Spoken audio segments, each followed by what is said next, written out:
বিসমিল্লাহির রহমানির রহিম। আসসালামু আলাইকুম। আজকের আয়োজনে থাকছে কিছু গুরুত্বপূর্ণ সাধারণ জ্ঞান বাংলাদেশ বিষয়াবলী থেকে। আপনারা পুরো আয়োজনটি মন দিয়ে দেখতে থাকুন। বাংলার দার্জিলিং খ্যাত পাহাড় কোনটি? বাংলার দার্জিলিং খ্যাত পাহাড় হচ্ছে চিম্বুক পাহাড়। এটাকে কালা পাহাড় বা পাহাড়ের রানীও বলা হয়। তাজিংডং যে জেলায় অবস্থিত? তাজিংডং অবস্থিত হচ্ছে বান্দরবানের রুমাতে। কেওক্রাডাং কোথায় অবস্থিত? কেওক্রাডাং হচ্ছে বান্দরবানের রুমাতে অবস্থিত। সাঙ্গু ভ্যালি কোথায় অবস্থিত? সাঙ্গু ভ্যালি অবস্থিত হচ্ছে চট্টগ্রামে। বালিশেরা ভ্যালি কোথায় অবস্থিত? বালিশিরা ভ্যালি অবস্থিত হচ্ছে মৌলভীবাজার জেলায়। বাংলাদেশের ইক্ষু গবেষণা ইনস্টিটিউট কোথায় অবস্থিত?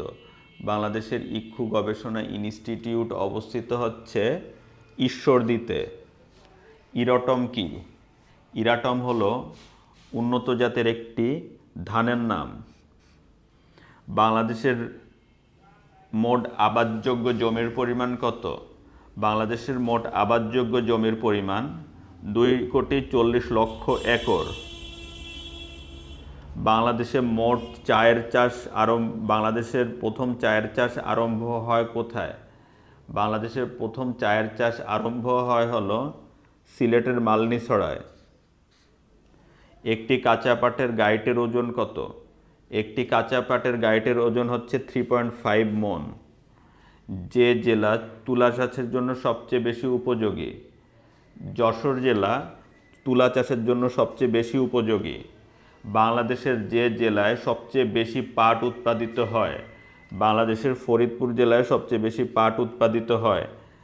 বাংলাদেশের কৃষি দিবস কবে? বাংলাদেশের কৃষি দিবস হলো 1 অগ্রহায়ণ।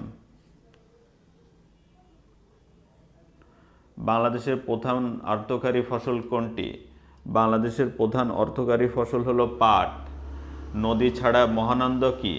নদী ছাড়া মহানন্দ হচ্ছে আম।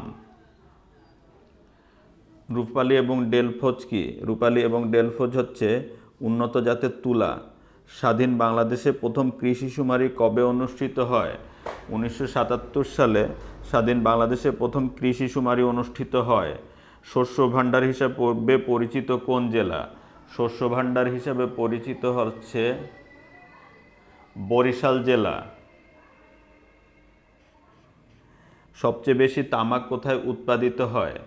সবচেয়ে বেশি তামাক উৎপন্ন হয় হচ্ছে বৃহত্তর রংপুর জেলায়।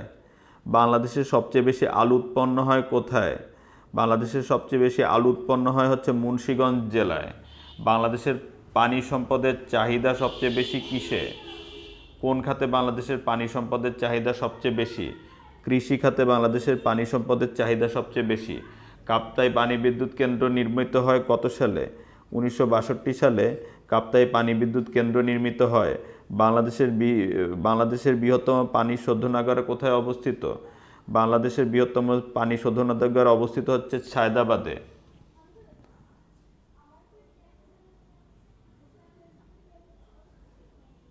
বাংলাদেশের বৃহত্তম সেচ প্রকল্প কোনটি? তিস্তা সেচ প্রকল্প হচ্ছে বাংলাদেশের বৃহত্তম সেচ প্রকল্প। বাকল্যান্ড বাঁধ যে নদীর তীরে অবস্থিত? এটি হচ্ছে বুড়িগঙ্গা নদীর তীরে অবস্থিত। টিপাইমুখ বাঁধ অবস্থিত ভারতের কোন রাজ্যে? ভারতের মণিপুর রাজ্যে টিপাইমুখ বাঁধ অবস্থিত।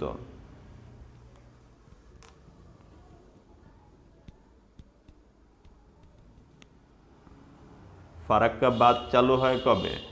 1975 সালে ফারাক্কা বাঁধ চালু হয়। বাংলাদেশের বনাঞ্চলের পরিমাণ মোট ভূমির কত শতাংশ? 17.8% বাংলাদেশের বনাঞ্চলের পরিমাণ। খুলনা হার্ডবোর্ড মিলে কাঁচামাল হিসাবে ব্যবহৃত হয় যে ধরনের কাঠ? কাঁচামাল হিসাবে ব্যবহৃত হয় হচ্ছে সুন্দরী কাঠ খুলনা হার্ডবোর্ড মিলে। চন্দ্রঘোনা কাগজ কলের প্রধান কাঁচামাল কোনটি? চন্দ্রঘোনা কাগজ কলের প্রধান কাঁচামাল হলো বাঁশ। বাংলাদেশের বনভূমি যে শালবৃক্ষের জন্য বিখ্যাত সেটা হচ্ছে বাংলাদেশের যে বনভূমি শালবৃক্ষের জন্য বিখ্যাত ভাওয়াল এবং মধুপুরের বনভূমি হচ্ছে শালবৃক্ষের জন্য বিখ্যাত। যে গাছের কাঠ হতে দিয়াশলাইয়ের কাঠি তৈরি করা হয়, গেওয়া গাছের কাঠ হতে দিয়াশলাইয়ের কাঠি তৈরি করা হয়। যে দেশের বনাঞ্চলকে চিরহরিৎ বন বলা হয়, পার্বত্য চট্টগ্রামের বনাঞ্চলকে চিরহরিৎ বন বলা হয়। বাংলাদেশের বাংলাদেশের অন্তর্গত সুন্দরবনের আয়তন কত? বাংলাদেশের অন্তর্গত সুন্দরবনের আয়তন হচ্ছে 2400 বর্গ মাইল। সুন্দরবনকে ওয়ার্ল্ড হেরিটেজ ঘোষণা করেছে কে? সুন্দরবনকে ওয়ার্ল্ড হেরিটেজ ঘোষণা করেছে হচ্ছে ইউনেস্কো। সুন্দরবনে বাঘ গণনায় কোন পদ্ধতি ব্যবহার করা হয়? পাকমার্ক বা পায়েস ছাপের পদ্ধতি ব্যবহৃত হয়ে থাকে। এছাড়া এখন ক্যামেরা ট্র্যাপিং পদ্ধতিও ব্যবহার করা হচ্ছে। বাংলাদেশের সবচেয়ে বড় টাইডাল বন কোনটি? বাংলাদেশের সবচেয়ে বড় টাইডাল বন হলো সুন্দরবন। ভাওয়াল জাতীয় উদ্যান প্রতিষ্ঠিত হয় কত সালে? ভাওয়াল জাতীয় উদ্যান প্রতিষ্ঠিত হয় হচ্ছে 1982 সালে। বাংলাদেশের জাতীয় উদ্যান কোনটি? বাংলাদেশের জাতীয় উদ্যান হলো বোটানিক্যাল গার্ডেন। বাংলাদেশের প্রথম ইকো পার্ক কোথায় অবস্থিত? শীতকান্তের চন্দ্রনাথ পাহাড়ে বাংলাদেশের প্রথম ইকো পার্ক অবস্থিত। বাংলাদেশের পরের প্রশ্ন হচ্ছে বাংলাদেশের বৃহত্তম এবং দ্বিতীয় সাফারি পার্ক কোথায় অবস্থিত? বাংলাদেশের বৃহত্তম এবং দ্বিতীয় সাফারি পার্ক অবস্থিত হচ্ছে বঙ্গবন্ধু সাফারি পার্ক, গাজীপুরের শ্রীপুরে অবস্থিত। বাংলাদেশের প্রথম প্রজাপতি পার্ক গড়ে উঠেছে কোথায়? বাংলাদেশের প্রথম প্রজাপতি পার্ক গড়ে উঠেছে হচ্ছে চট্টগ্রামে।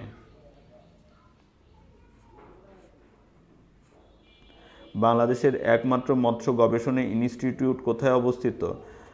বর্তমানে ময়মনসিংহে এবং পূর্বে চাঁদপুরে মৎস্য গবেষণা ইনস্টিটিউট অবস্থিত। সুন্দরবনের দক্ষিণে অবস্থিত দুবলার চর বিখ্যাত কিসের জন্য? সুন্দরবনের দক্ষিণে অবস্থিত দুবলার চর বিখ্যাত হচ্ছে মাছ এবং শুটকির জন্য। বাংলাদেশের একমাত্র প্রাকৃতিক মৎস্য প্রজনন কেন্দ্র কোনটি? একমাত্র প্রাকৃতিক মৎস্য প্রজনন কেন্দ্র হচ্ছে হালদা নদী। হোয়াইল্ড গোল্ড কি? হোয়াইল্ড গোল্ড হলো বাংলাদেশের চিংড়ি সম্পদকে বলা হয় হোয়াইট গোল্ড। বাংলাদেশের প্রথম ইকো পার্ক কোথায় অবস্থিত? সীতাকুণ্ডের চন্দ্রনাথ পাহাড়ে বাংলাদেশের প্রথম ইকো পার্ক অবস্থিত। দেশের একমাত্র কুমির প্রজনন কেন্দ্র কোথায় অবস্থিত? দেশের একমাত্র সরকারি কুমির প্রজনন কেন্দ্র কোথায় অবস্থিত? দেশের একমাত্র সরকারি কুমির প্রজনন কেন্দ্র অবস্থিত হচ্ছে সুন্দরবনের করমজলে। ধন্যবাদ ভিউয়ার্স, আজকের ভিডিওটি এ পর্যন্তই। আমাদের ভিডিওগুলি যদি আপনাদের ভালো লেগে থাকে তবে আমার চ্যানেলটি সাবস্ক্রাইব করুন এবং নতুন নতুন ভিডিওর আপডেট পেতে পাশে থাকা বেল আইকনটি প্রেস করুন। এই চ্যানেলে প্রতিদিনই কিছু না কিছু ভিডিও আপলোড হয়।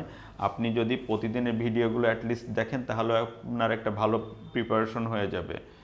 আপনার চাকরির প্রস্তুতি সুন্দর হোক, সফল হোক, শুভ কামনা করে আজকের ভিডিও এখানে শেষ করছি। আল্লাহ হাফেজ, আসসালামু আলাইকুম।